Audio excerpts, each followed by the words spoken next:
Zdravím všetkých poslucháčov Fanrádia Rádia Express Európy 2. Práve sa nachádzame v Ždani v posilovni, ktorú sme, dá sa povedať, tak zrekonštruovali. Je to tu plnejšie, lepšie na makáčku a na spoločné tréningy.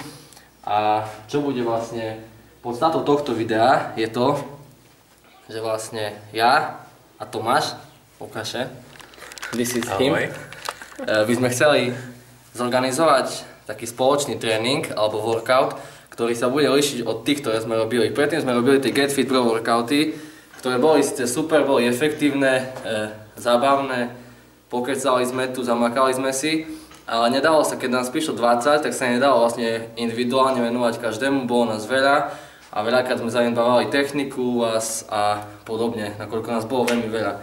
A preto by sme chceli zase zorganizovať niečo podobné, ale s tým, že by sa tá kapacita zmenšila a vlastne naša násadenosť zvýšila, že sme sa mohli venovať každému jednému z vás. Čo by to vlastne, ako by to vyzeralo, čo by to obsahovalo, taký tréning. Čiže zišli by sme sa tu, dali by sme si každý jeden tréning, nejakú prednášku na určitú tému, ktorú by sme si vopred určili. Neviem, na začiatku by sme začali stravovanie vo fitnesse, základné pojmy, ako by malo vyzerať deň, strava. Každý z vás by dostal zadarmo jedálniček vzorový a mohli by sme takto kecať, otázky by sme si dávali a navzájom sa obohacovali. Potom by sme prešli k tréningu, kedy by sme sa vlastne rozdelili do dvoch skupín. Jednu by som si robil ja, druhú Tomáš. Jedna by sa venovala silovému cvičeniu a druhá aerobnej aktivite. Čiže tréning by trval asi takú hodinu. Cvičilo by sa tu v posilke a vonku, kde máme workout park. Sú tam pneumatiky, rázdy, zavisili by sa mechy, švihadla atď. Čiže keď máš chuť zmeniť svoje telo, budeme to aj zaznamenávať, bude to 2-krát do týždňa a verím tomu, že sa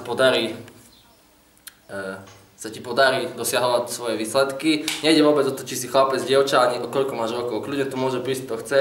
Nasadíme sa, ukážeme čo a jak. Tu mi narostlo Laco, aj tu.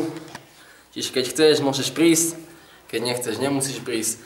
Pod týmto videom bude komentár, kde bude akcia. Ty dáš, že sa zúčastníš, prídeš, zacvičíš si, zistíš dačo nové, my dačo nové zistíme. A toto je veci kolo toho, takže čakáme ťa. Servus! Bam!